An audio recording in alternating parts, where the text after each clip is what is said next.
Ash, I shared my fries with her. Now the alien girl growls.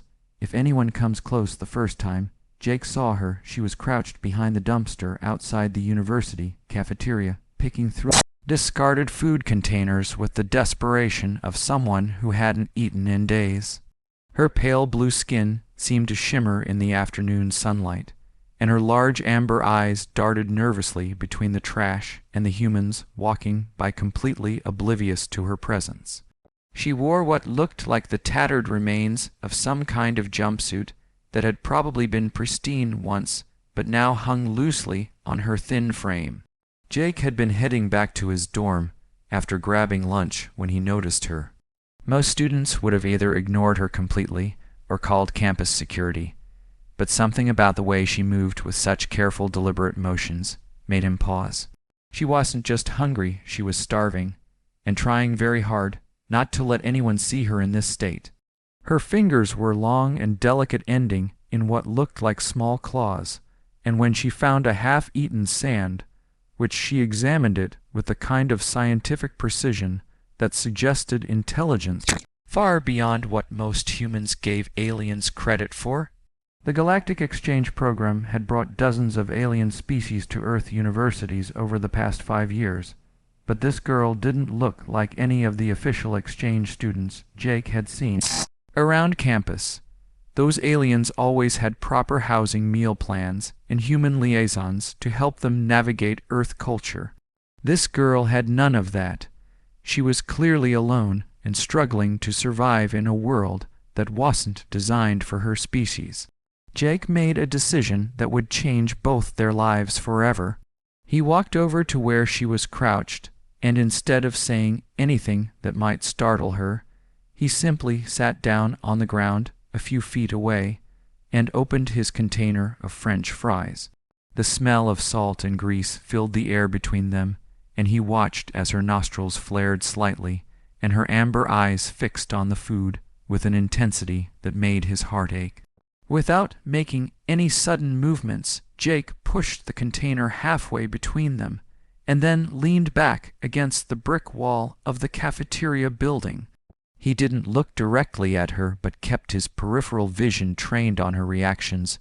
For several long minutes, neither of them moved. She seemed to be weighing her options, calculating the risks of accepting food from a human stranger against the very real possibility that this might be her only chance to eat something substantial. Today, finally hunger won out over caution. She reached forward with one delicate hand and carefully took a single fry from the container. Jake watched as she examined it closely, probably running it through whatever mental database her species used to determine if something was safe to eat. When she finally took a bite, her eyes widened in what he assumed was surprise. She chewed slowly, thoughtfully, and then reached for another fry. They sat in comfortable silence for the next 20 minutes, sharing the French fries between them. Jake occasionally took one to show her it was safe, but mostly he just watched as she methodically worked her way through the container. Each fry was treated with the same careful attention, as if it were the most precious thing in the universe. When the container was finally empty, she looked up at him for the first time and spoke in heavily accented English. "Thank you," she said simply, and the gratitude in her voice was so profound that Jake felt his throat tighten with emotion. He nodded and smiled, hoping she would understand that he didn't need thanks for doing what any decent person should do when they encountered someone in need. The next day, Jake returned to the same spot with another container of fries. He didn't know if she would be there or if she would trust him enough to share another meal, but he had to try.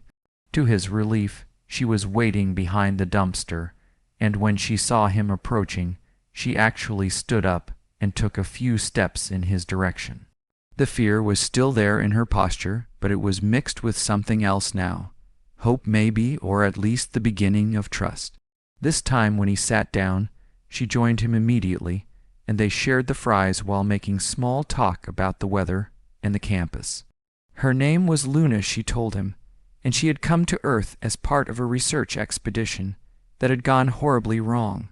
Her team had been studying human social behaviors when their ship had been impounded by Earth authorities due to some kind of bureaucratic mix-up. The other members of her team had been processed through official channels and sent home, but Luna had been overlooked, somehow lost in the paperwork, and left stranded on a planet where she knew no one and had no legal status. Jake listened to her story with growing anger at the system that had failed her so completely. Here was a sentient being who had come to Earth in good faith to learn about human culture, and she had been abandoned by the very institutions that were supposed to protect visitors like her. The fact that she had survived on her own for weeks without any support showed a resilience that most humans could never match. Over the following weeks, their daily meetings became a routine that Jake looked forward to more than any of his classes.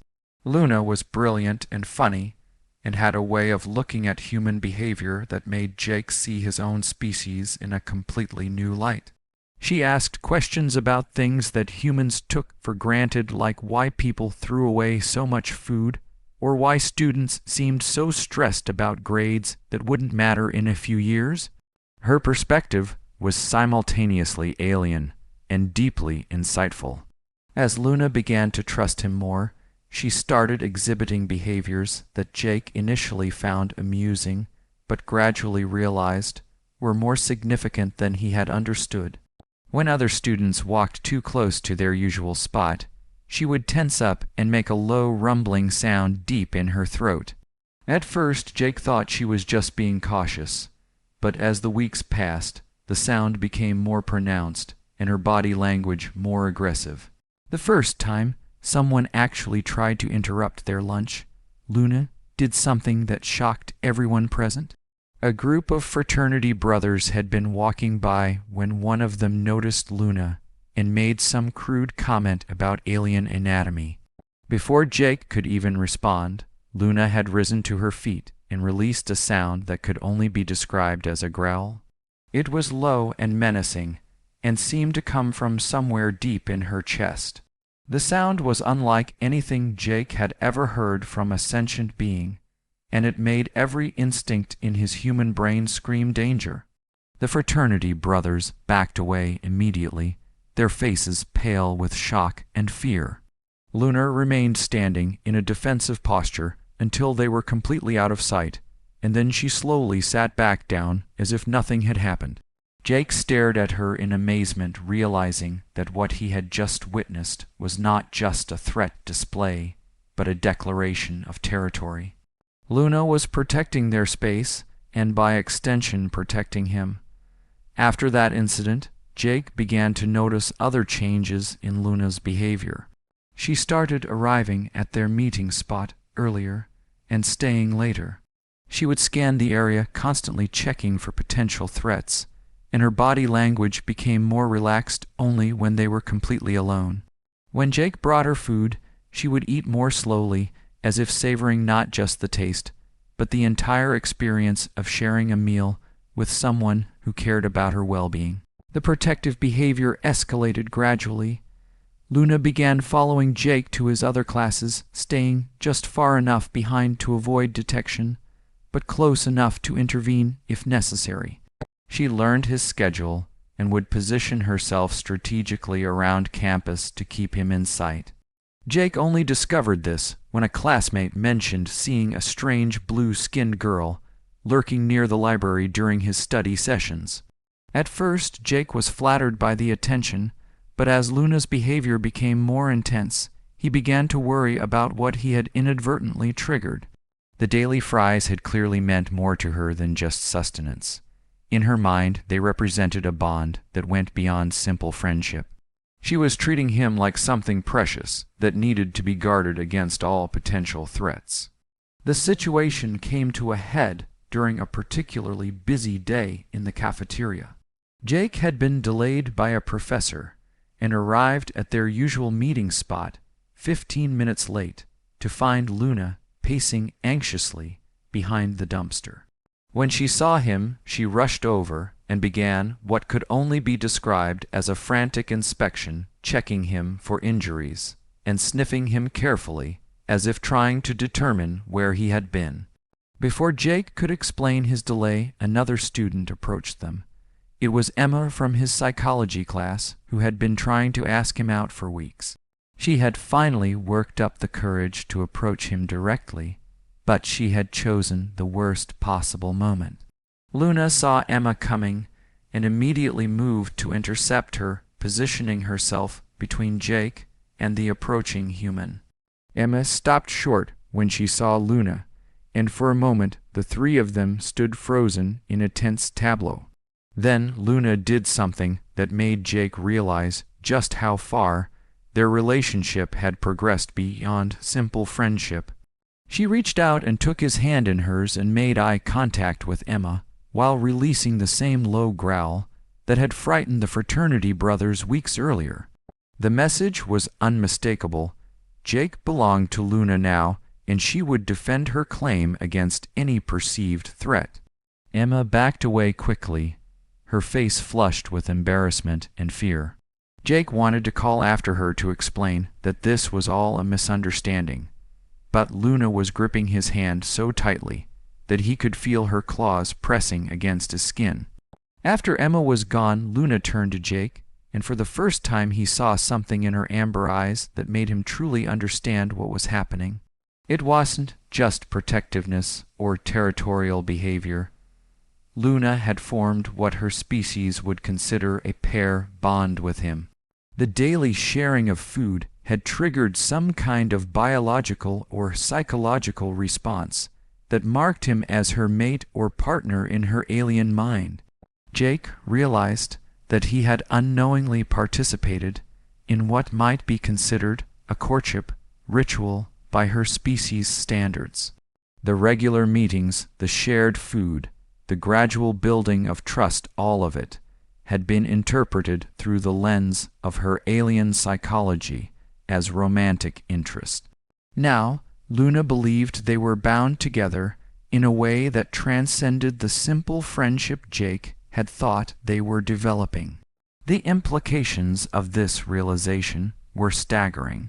Luna wasn't just protecting him from perceived threats, she was defending what she saw as their relationship against anyone who might try to interfere.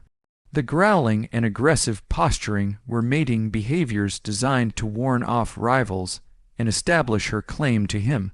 Jake found himself in the unprecedented position of being claimed by an alien who had fundamentally misunderstood his intentions.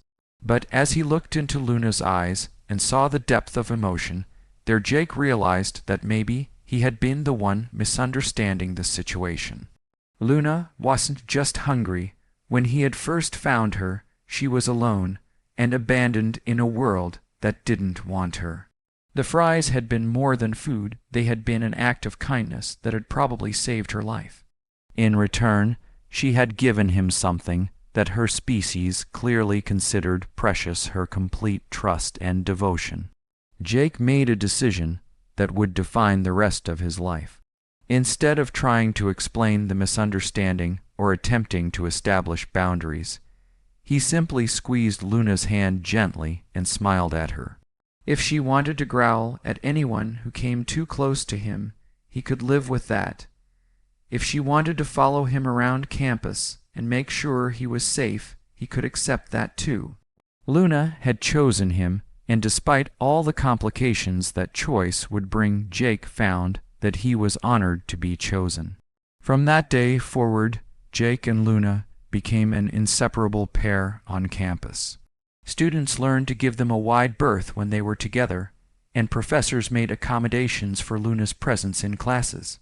The university administration eventually sorted out the paperwork that had stranded her and offered her official student status, but Luna declined, preferring to audit classes informally while staying close to Jake. Their relationship defied every conventional understanding of human-alien interactions, but it worked for them. Jake learned to read Luna's moods and body language, while Luna gradually relaxed her protective behaviors as she became more confident in their bond. They developed their own communication style that blended human and alien social cues, and found ways to navigate the challenges of an interspecies relationship that nobody had ever attempted before. The daily ritual of sharing fries continued throughout their time at university and beyond. It became a symbol of their bond and a reminder of the simple act of kindness that had brought them together. Luna never stopped being protective of Jake, but she learned to channel that protectiveness in ways that were less alarming to the humans around them. Jake never stopped being amazed by the alien girl who had chosen him out of all the humans on Earth to trust with her heart. Years later, when they had both graduated and were building a life together, Jake would often look back on that first day when he had decided to share his fries with a hungry alien girl. It had been such a simple gesture, but it had changed everything for both of them. He had given her food when she was starving, and in return she had given him a love that transcended species boundaries and a devotion that would last a lifetime. The growling had never completely stopped, but Jake had learned to find it endearing rather than alarming.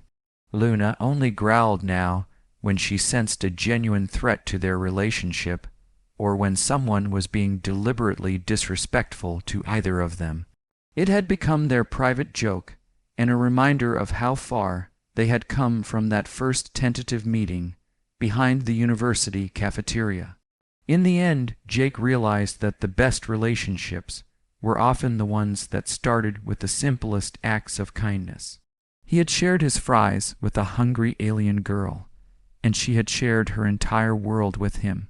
It was a fair trade that had enriched both their lives in ways neither of them could have imagined when they first sat down together to share a meal behind a dumpster on a quiet university campus.